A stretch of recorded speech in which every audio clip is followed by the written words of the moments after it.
Oi, gente, tudo bem? Nós seguimos com mais um episódio do nosso Regina Cast, com informações com foco na prevenção e no cuidado, contando sempre com a participação de profissionais aqui do Hospital Regina.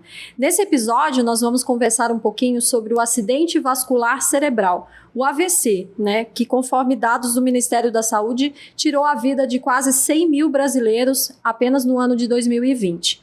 Para debater esse tema comigo, estão aqui no estúdio, montado em área administrativa do Hospital Regina, a doutora Daniela Carla Lunelli, que é neurocirurgiã do Hospital Regina. Olá, doutora. Olá, tudo bem? Também comigo aqui o neurocirurgião, doutor Richard Giacomelli. Olá, doutor Richard. Tudo bem, bom dia. É um tema muito delicado, né, doutora? A gente conversava um pouquinho antes de começar, mas é um assunto que precisa ser falado, né? Precisa ser conversado com a comunidade. E começa, doutora, dizendo pra gente o que é o AVC, né? O popular derrame aí que o pessoal fala.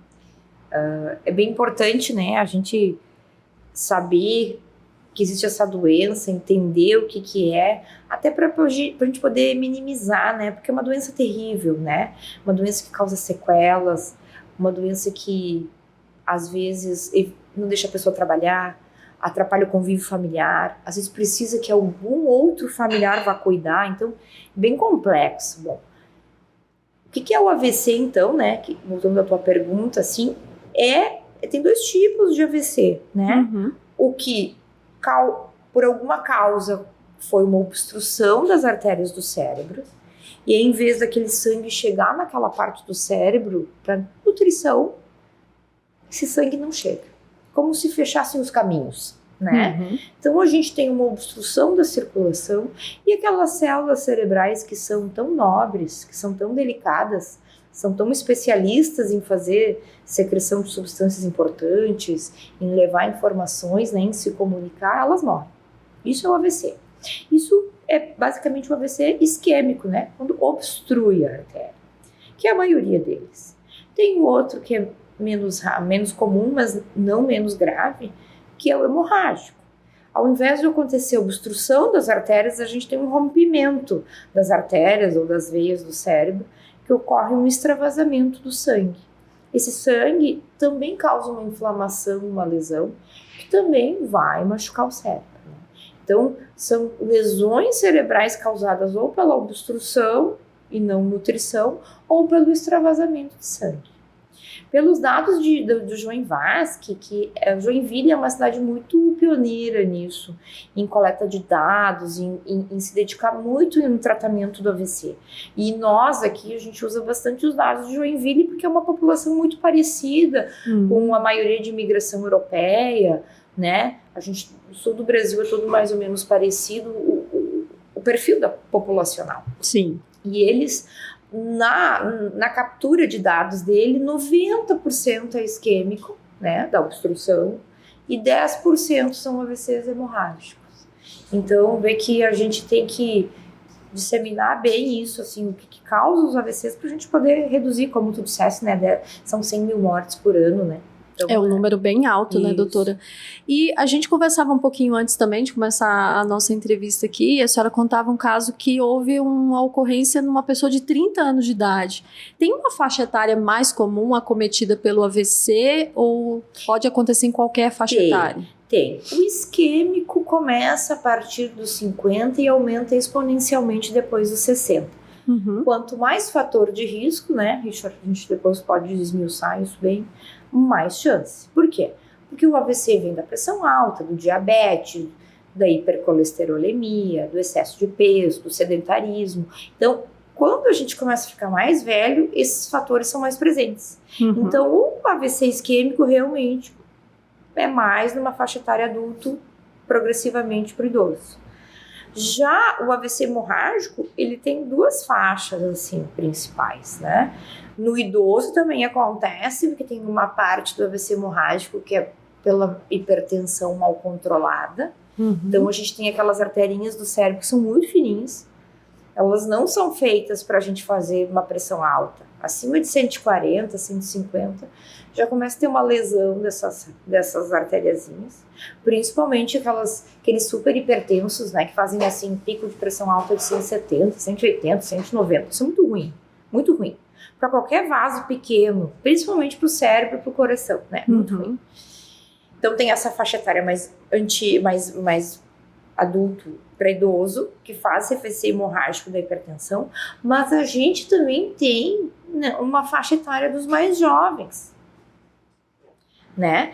Tem doenças que são aos 30 anos, que são entre 30 e 40, que são as malformações, que daí a pessoa, ou ela nasce, ou ela desenvolve isso, mas é como se fosse artérias anômalas mesmo, são doenças mais raras. E tem também ali aos 50 anos os famosos aneurismas, que são bolhas nas artérias.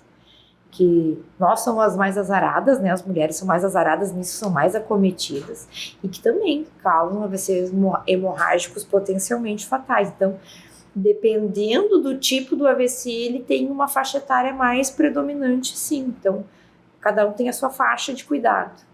Muito interessante. Dr. Richard, e aí se eu estou em família, como é que eu posso perceber os sinais de que uma pessoa próxima está tendo um AVC? Que eu acho que é um alerta importante aí para a comunidade, né? Sem dúvida. Só para complementar a fala da doutora Daniela, uma coisa bem importante, como tu comentaste, de epidemiologia.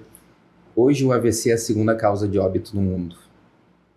Hoje, para nós, como especialistas, é o nosso dia a dia. Ou seja, uma a cada 4 pessoas vai ter um AVC ao longo da vida.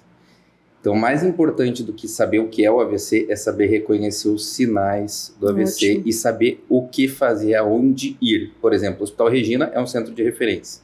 Então, a partir do momento que a gente reconhece os sinais, procurar imediatamente eu reforço, um local de atendimento médico. É muito comum, na prática, a gente enxerga as pessoas comentando aqui, aguarda um período para ver se melhora. AVC a gente não espera. Tempo é cérebro.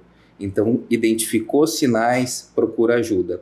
Tem uma sigla que eu acho que facilita do ponto de vista mnemônico, que a gente chama de SAMU. Sorrir, né? S de sorrir, A de abraçar, M de música e U de urgência, né? Ou seja, você pede para a pessoa sorrir, identifica se tem alguma assimetria de mímica facial, o famoso ficar com a boca torta, né? Cai de um lado assim. Exatamente, a boca fica puxada.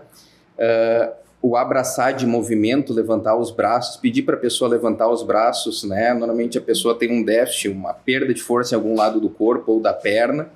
Musicalidade, pedir para a pessoa falar, fica com a fala enrolada, ou não consegue falar, ou não consegue entender. E o U de urgência é pedir ajuda, né? Ligar para o 192, o SAMU, e procurar ajuda, ou pegar e realmente procurar o atendimento mais próximo. Tem outros sinais que a gente orienta também, como dor de cabeça súbita, né, muito intensa, pior da vida, que aí já vai mais para a linha do AVC hemorrágico, que é o menos prevalente.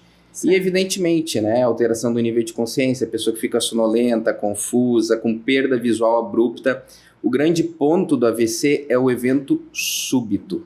É a pessoa que estava bem e, como a gente diz, do nada começou a apresentar os sinais e sintomas. Tudo que for evento súbito, com essas manifestações de apresentação clínica, com esses sinais, são sinais de alerta, são red flag que exigem uma avaliação médica especializada. Muito interessante, doutor.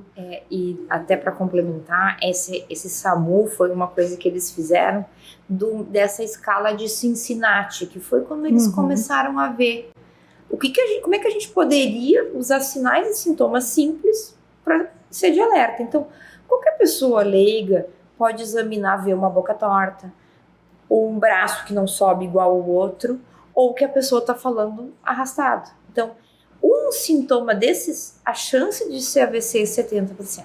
Sim. Se tem 2 sintomas, a chance de ser AVC é mais de 80%, mais de 85%.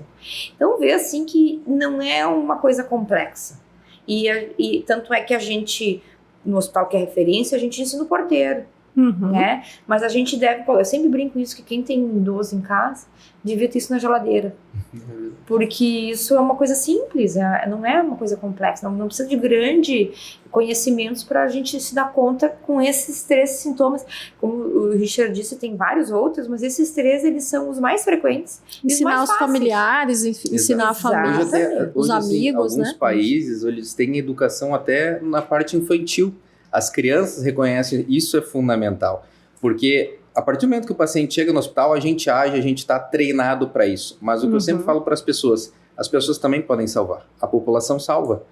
Como eu disse antes, tempo é cérebro. Se você reconhece os sinais e sintomas de forma precoce, se você chega no hospital em até 60 minutos, via de regra, 1 a cada 2 pessoas consegue ter recuperação completa. Olha só. Então é bem importante que a gente identifique os sinais de alerta e procure ajuda. Não fique aguardando, porque se aguardar, retarda o tratamento.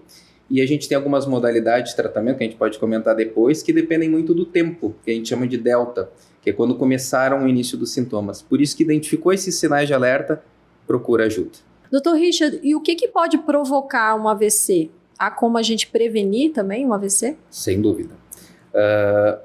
O AVC hemorrágico, que é a menor propriedade, em torno de 12% são AVCs hemorrágicos, 10 a 12%.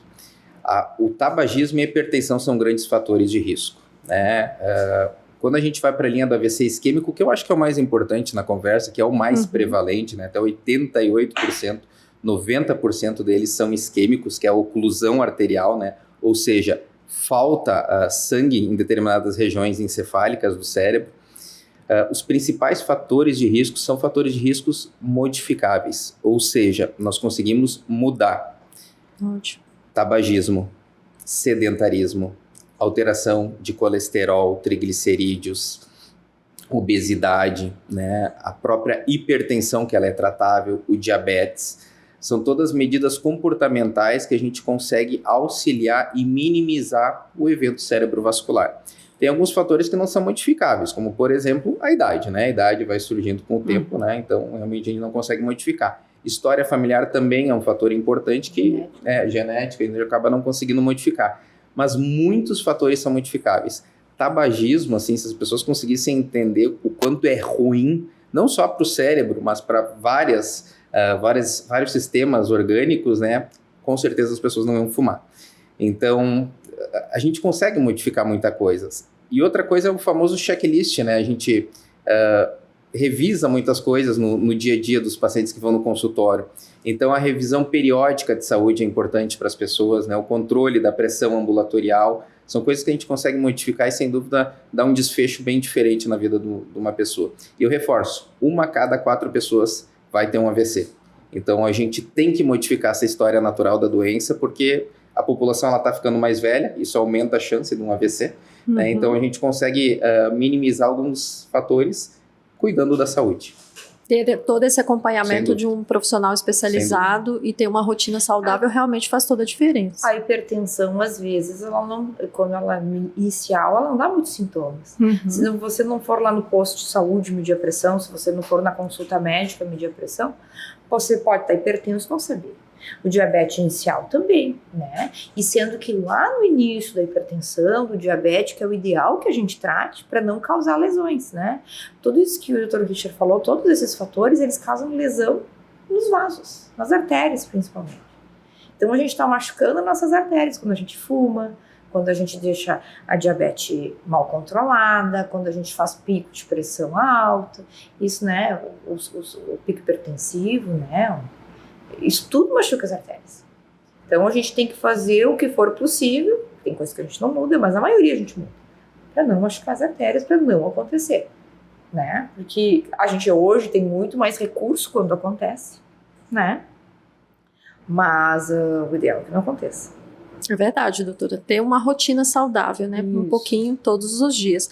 Doutora Daniela, e depois que acontece um AVC, como é que é esse atendimento aqui no hospital? Todo caso de AVC é cirúrgico? Não. A minoria é cirúrgico. O caso de AVC vai ser cirúrgico quando for um hemorrágico com um volume acima de 30 ml, que a gente diz, né, na tomografia. Vai ser um AVC hemorrágico que é grande, que está apertando o cérebro, a gente vai ter que levar correndo. Esse é a minoria. A maioria dos próprios AVCs hemorrágicos, eles não vão ser cirúrgicos, principalmente daqueles idosos. Vai lá, machucou as artériazinhas com a pressão alta e faz sangramentos profundos, que quanto menor, melhor, né? Mas a maioria das vezes são pequenos. O que a gente tem hoje de tratamento do AVC, que eu acho que é o que as pessoas têm que entender, e enfatizando já a fala do Richard, que tem que vir rápido. A maioria deles é o isquêmico. né? Os hemorrágicos, alguns vão para cirurgia, outros não. Alguns vão ter que fazer uma investigação de por que sangrou, principalmente os AVCs hemorrágicos nos jovens, né? Tem vários outros tipos de doenças, mas elas são mais raras. O nosso dia a dia aí, os 88%, 90% são os isquêmicos, tá? E os isquêmicos hoje têm muito recurso, né? Muito recurso. Já há mais de 20 anos já existe um remédio que se chama trombolítico, né? Como diz o nome dele, trombolítico, né? Ele faz a lise dos trombos, né? Para tentar reverter aquela obstrução. Subiu uma plaquinha da carótida ou um coágulozinho do coração, subiu, foi lá e obstruiu, tá? São as principais causas. A gente tem um remédio que vai lá e que desmancha, que desentope aquela artéria, abre aquele vaso, restabelece o fluxo e minimiza o AVC ou às vezes até reverte a grande parte dele. Só que para receber esse remédio, o ideal é até 3 horas. A janela de atendimento, né? Pode até 4 horas e meia, mas o melhor é 3 horas. O melhor é quanto antes. A gente pode fazer até 4 horas e meia, mas o melhor é quanto antes. Como disse o Richard, 60 minutos, por que 60 minutos? O paciente tem que chegar, a gente tem que avaliar, tem que fazer a tomografia, tem que iniciar a medicação. Claro, hoje a gente já tem um treinamento aqui no hospital maravilhoso, que o porteiro identifica, a triagem identifica, já passa direto para o médico já pede os exames, a gente já tem tudo isso treinado e estandartizado para diminuir o máximo possível o tempo, né, para fornecer o remédio. Mas a gente precisa da população nos ajudando, a gente precisa do paciente e dos familiares nos ajudando para chegar cedo, para poder fazer esse remédio o mais rápido possível, quanto antes melhor, né? Bom, às vezes, além do remédio, a gente também pode oferecer aqui um tratamento que é para artérias maiores ocluídas, para um AVC mais grave. Quando a gente tem grandes artérias fechadas, às vezes o remédio não é efetivo. É um trombo muito grande, uma artéria muito calibrosa. Nós temos que ir lá com materiais especiais, com catéteres especiais, com stents especiais, abrir a artéria. É uma coisa mecânica, via cateterismo. Nós também temos isso aqui no Hospital Regina, né? Foi o primeiro hospital da região a fornecer esse tratamento de ir lá e abrir as artérias. E é uma cirurgia de urgência? Ele é o de extrema urgência, é um procedimento invasivo de urgência para tentar o quê? Recanalizar aquela artéria, abrir e restabelecer o fluxo. Sendo que a gente já sabe que grandes artérias com grandes trombos, o remédio não consegue ser efetivo. A vantagem desse método, embora seja uma situação mais catastrófica, porque é um AVC em curso maior, é que ele hoje, com os materiais que a gente tem e com os estudos que a gente tem, ele pode ser feito até 24 horas. Mas eu não quero que fique esse número como 24 horas para a pessoa esperar em casa. Sim. Na realidade, quanto antes a gente abre, menos morte de células. Em 1 minuto fechado, em 7 minutos fechados, a gente já tem morte celular. Então, por que a gente vai ter um AVC grande ou médio se a gente pode ter um pequeno, né? Então, quanto antes a gente abrir, melhor. Muito bom alerta, doutora. Doutor Richard, conta pra gente, a gente ouve falar sobre o ataque isquêmico transitório, o AIT. Que diferença tem esse tipo de ocorrência para um AVC? Tecnicamente, o que modifica o AVC para um AIT, né? AVC é quando a gente tem, no método de imagem, fundamentalmente na ressonância, alteração de imagem que configura uma área infartada do cérebro. Confirma um infarto. Isso é o AVC. O AIT é quando a gente não identifica alteração estrutural na imagem.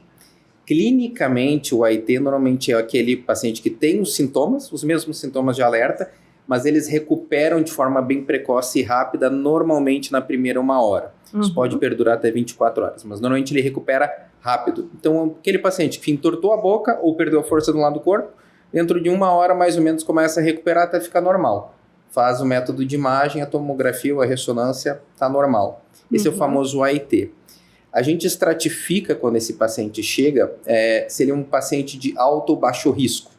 E nesse sentido, idealmente a gente já inicia tratamento e inclusive investiga. Então o AIT ele é um alerta. Por quê? Porque o paciente que faz um AET, ele está avisando que evolutivamente ele vai infartar, ele vai fazer um AVC. Então, com absoluta certeza, né, a medicina ela é dinâmica, então deixa eu corrigir o que eu falei. Mas é muito provável que o paciente apresente um AET, ele vai apresentar um AVC nas próximas semanas. Então, são sintomas de alerta muito similares, que a recuperação ela é completa e precoce. Essa é a grande diferença. E nessas ocorrências também procurar o serviço de saúde. Se eu estou em casa, melhorei, venho igual no hospital, igual. Né? Até porque se for um AET e for de alto risco, o paciente vai igualmente internar e vai investigar. A gente às vezes faz uma investigação mais ambulatorial quando ele é de baixo risco, mas independente disso, ele precisa de uma avaliação médica presencial. Doutor, e nem todo AVC deixa sequela, né? Não, se ele é tratado de forma rápida, né, como a gente mencionou antes, o paciente ele pode ter recuperação completa, né, dos sinais e sintomas. O que eu acho muito importante sim, do AVC, de forma bem transparente, que é o nosso dia a dia, todos os dias chegam pacientes com AVC, é que quando o paciente chega atrasado, digamos assim, ou o paciente ele tende a evoluir, né, de forma o óbito propriamente dito, ou fica com muitas comorbidades. Muitas vezes o paciente ele fica acamado no estado vegetativo ou dependente de terceiros, com necessidade de sonda para alimentação.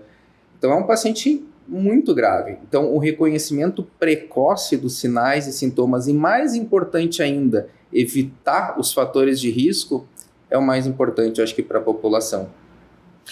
O cérebro ele funciona como um mapa, né? Cada lugarzinho faz uma função. Uhum. Né? Aqui no esquerdo tem a área da fala, atrás no occipital é a área da visão, o temporal tem também como participação na fala. Assim, cada um é um mapa, por áreas. Dependendo da área que machuca, é a sequela. Quanto mais tempo obstruída a artéria, mais áreas são machucadas, mais sequela. Por isso que a gente bate tanto na tecla de tempo, né? Quanto antes ele receber um atendimento, quanto mais especializado, com mais recursos, melhor, né? Mais chance a gente tem de diminuir essas áreas machucadas, menos funções ele vai perder ou ele vai ter que reabilitar. Existe uma capacidade de reabilitação do cérebro, né, que a gente faz com físio, com fono, para atingir outras áreas, mas a gente sempre tem que lembrar por que o cérebro ele é tão delicado, né? O cérebro não é como as outras células do corpo, que morrem algumas células, as outras se dividem para aumentar o volume, o número. Não existe isso no cérebro. O cérebro ele não se regenera dessa forma, não cria novas células, como a pele, por exemplo, quando a gente queima, né? Eu me queimei aqui, essas células se dividem e vão ali e preenchem aquele espaço. Isso não existe no cérebro. O cérebro é uma célula tão nobre, tão especializada, que ele não consegue se dividir e fazer outras. Então, quando machucou uma área, as outras vão ter que assumir aquela função. Vão se adaptando ali, né? Então, por isso que às vezes a reabilitação é dura. É muita fisioterapia, é muita fono para poder falar, para poder mexer. A reabilitação é dura por isso. Por isso que tanto se pesquisa cérebro para a gente tentar dinamizar essa recuperação, e isso realmente é uma limitação que a medicina tem hoje. Então, o melhor é não machucar o cérebro. Doutor, o senhor falava um pouquinho desses alertas, né? A pessoa que já teve um AVC, ela está predisposta a ter um segundo AVC em alguma outra fase da vida aí? Com absoluta certeza. O paciente que ele faz um AVC, ele é um paciente de alto risco para um novo evento. E normalmente nas primeiras semanas, primeiros meses, subsequencialmente ao evento. Então, é o alerta, né? A gente, como a doutora Daniela mencionou, a gente não deve machucar o cérebro. O paciente que já machucou o cérebro, esse sim, a gente tem que ficar ainda mais atento a novos sinais, porque eventualmente pode acontecer, ainda mais se ele não se cuidar, né? E o AVC, ele não é uma doença só do paciente. Muitas vezes é uma doença que acomete a família, porque depende de terceiros, né? Questão de cuidados domiciliares, reabilitação. Então, essa é a grande relevância do AVC, que muitas vezes quando não mata, ele deixa muito mórbido, né? Muito comórbido. Então, paciente que depende de muitos cuidados.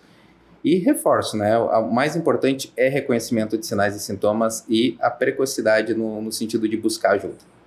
Doutor, e o paciente que já tem alguma patologia neurológica, diagnosticada, que segue em tratamento, ele tem mais predisposição a ter um AVC ou não tem relação ou depende de cada caso? Depende de cada caso. Por exemplo, eu lido muito com a parte oncológica, né? O paciente que ele é oncológico, ele é um paciente mais predisposto a eventos tromboembólicos, não só no cérebro, no coração, no pulmão, a trombose nas pernas, né? A gente tem uma tríade que a gente chama de tríade de Virchow, é um paciente que ele fica num estado maior de hipercoagulabilidade. Então, ele é um paciente mais predisposto a eventos tromboembólicos. Então, existem algumas doenças, sim, não só neurológicas, mas sistêmicas em todo o corpo, que elas predispõem a eventos tromboembólicos. Mas aí, realmente, depende de caso a caso. Doutora, e o AVC pode sinalizar ou ser o primeiro sinal de alguma outra patologia no nosso organismo? Sim, sim. Uma coisa muito comum que acontece, principalmente nos idosos, quando eles têm arritmias cardíacas, né? A arritmia cardíaca, principalmente a que a gente chama de fibrilação, que é uma parte que treme, por isso que fibrila, né? É um tipo de arritmia, é uma das doenças mais subtratadas do mundo. Porque tá lá o idoso, ele tem essa arritmia, ele não sabe. Infelizmente, não é toda a população que tem acesso a um eletro, a um médico. Por isso que eu digo que quem tem acesso, quem tem essa possibilidade, tem que, vou frisar de novo, que tem que fazer suas revisões, tem que fazer busca ativa de doenças, né, para evitar problemas, né. Mas muitos não sabem que tem essa arritmia. E essa arritmia aumenta a propensão a fazer coágulos, trombos intracardíacos. E esses trombos do coração, eles podem ir para qualquer lugar. Mas como a parte que vai para o cérebro é nobre, né? Tem um volume de ejeção do coração que vai para o cérebro. Muitas vezes esses trombos saem do coração e vão para o cérebro. Então, às vezes, pelo AVC, a gente descobre que a pessoa tinha problema cardíaco. Ou, às vezes, pelo AVC, a gente descobre que a pessoa tinha problema arterial, entupimento das artérias, das carótidas, ou problema no arco aórtico, que também é uma artéria muito dilatada, que leva sangue para vários locais. Então, assim, sim, às vezes o AVC, como ele é muito grave e os sintomas aparecem muito nitidamente, a gente pelo AVC descobre que tem outras doenças. Por isso que é interessante. Se a gente tem nossos exames em dia, se a gente cuida do nosso diabetes, a gente cuida da nossa pressão, a gente também não vai ter estas doenças que ocasionam o AVC. Interessante. Doutora, e outra dúvida importante também envolve o uso de medicamentos, principalmente para nós meninas, a gente sempre se pergunta sobre o uso do anticoncepcional, se tem alguma relação ou não com o surgimento de um AVC. Tem, tá? Eu digo o seguinte, que eu não gosto de demonizar o anticoncepcional, né? Nós, mulheres, temos a vida que nós temos hoje por causa do anticoncepcional, senão a gente estava em casa com 20 filhos, 15 filhos, como há 3 gerações atrás, né? Tu estudaste para ser jornalista porque tu teve anticoncepcional, a minha mãe teve só 2 filhos porque ela tomou anticoncepcional, ela pôde me dar condições de estudar e ser médica, né? Então, isso também faz parte da evolução do mundo da mulher. Mas como toda medicação, porque ele é uma medicação, ele tem que ser usado sob orientação médica, né? Existem vários tipos de anticoncepcional com vários tipos de hormônios, uns que predispõem mais a essa parte de coagulação ou hipercoagulabilidade, como o Dr. Richard, e tem outros que são menos problemáticos com isso. Hoje a medicina evoluiu bastante, tem anticoncepcionais, eu diria assim, com bem menos risco. E não é o anticoncepcional sozinho. Ele aumenta a predisposição? Sim. Qualquer terapia hormonal vai aumentar a predisposição para doenças trombóticas, incluindo o AVC. Não é só o AVC em si, são todas trombóticas. Mas, o que a pessoa tem que fazer? Ela quer tomar? Ela tem que passar por uma orientação médica, ela vai ver os sinais, fatores de risco, ela vai ver qual a melhor medicação para ela. Ele não faz a trombose sozinha, mas sim, ele é um fator de predisposição. Por isso que a medicação a gente tem que usar com orientação médica. Doutora, e falando de medicamentos também, a gente ouve muito sobre o uso da aspirina como método de prevenção. Ela é recomendada, não é recomendada, mas desde já nada de automedicação, né? Isso. A automedicação, sinceramente, acho que ela nunca é bem-vinda, né? A aspirina, ela é uma forma de prevenção secundária do AVC. Tanto aspirina, como clopidogrel, como ticagrelor, existem várias medicações que a gente pode utilizar como prevenção secundária do AVC. Mas para isso tem que ter passado por uma avaliação médica. Usar a aspirina de forma isolada, porque eu acho que precisa, também não é o melhor caminho. Alguns pacientes, como a gente falou antes, a gente precisa estratificar o risco. Então, existem tabelas que a gente coloca, né, alguns itens que são mais importantes, desde idade, níveis de pressão, colesterol, glicemia, que a gente estratifica e vê pacientes que são mais potenciais a ter eventos tromboembólicos, né? Tanto de AVC como até a área cardíaca. E alguns pacientes, sim, são sugestivos de iniciar essa forma de medicação, mas aí realmente tem que ser visto uma avaliação individualizada. Em todos os casos, então, gente, fica o alerta, sempre procurar um profissional especializado, né? Fazer sempre a sua prevenção e também o cuidado de forma rápida, né? Temos aqui o Hospital Regina como referência no tratamento do acidente vascular cerebral, né, o AVC. Eu quero então agradecer a participação da doutora Daniela Lunelli. Obrigada, doutora. Foi ótimo, espero ter contribuído. E eu acho que a mensagem que tem que ficar é rápido. Se você tiver qualquer sintoma, principalmente daqueles 3 que a gente conversou, né? O desvio da comissura, a boca torta, enrolar a fala, braço, né, assimétrico, corra e venha. O Hospital Regina está totalmente capacitado para isso, tá? Com todos os tratamentos de ponta que no mundo inteiro se faz, a gente tem aqui. A gente não fica atrás em nada de, pelo menos, estrutura, né? Quero também agradecer o Dr. Richard Giacomelli. Obrigado, doutor, pelas suas informações aqui pra gente. Um prazer. E se eu puder acrescentar novamente, eu acho que o melhor remédio é a prevenção. Então, enquanto a população se conscientizar e a gente conseguir passar essa questão até educacional de revisões periódicas de saúde, pode ser um médico clínico, um cardiologista, é importante. E um alerta que eu particularmente passo para os meus pacientes, até porque a gente faz muita emergência, e como nós também fazemos a porta de entrada e a estratificação desse perfil de paciente, muitas vezes a gente se depara com um paciente obscuro. Às vezes chega um paciente comatoso que não consegue falar, às vezes vem proveniente da rua, né, da unidade pública, e a gente não tem um histórico prévio do paciente. Então, uma sugestão, até porque tem muita gente escutando, pacientes que utilizam medicações, né, inclusive algumas medicações anticoagulantes, alergias medicamentosas, deixem um alerta escrito num papelzinho dentro da carteira, junto com a identidade. A gente que faz emergência, às vezes a gente fica num campo oculto, a gente não conhece o paciente, ainda mais se ele não puder falar. Se ele estiver em coma, né, a gente precisar de algumas coisas um pouquinho mais invasivas, a gente fica muitas vezes sem conhecimento do paciente. Então, um alerta que eu acho que é bem importante, eu gosto muito de orientar os nossos pacientes. Utiliza anticoagulante, qualquer medicação, escreve num papelzinho de forma bem simples, sucinta, a medicação, a dosagem, quantas vezes por dia. Uma receitinha junto, uma né? receita, bota uma receita sempre junto. Ótimo. Porque se esse paciente chega na emergência e a gente tiver essa informação, já contribui muito no nosso atendimento. Ótima dica, muito obrigado, Dr. Richard. Gente, tempo é vida, então vamos sempre buscar um atendimento especializado em tempo. E é isso aí, pessoal, logo mais a gente volta com mais um episódio do Regina Cast, cheio de informação sobre saúde, prevenção e bem-estar. Tchau, tchau.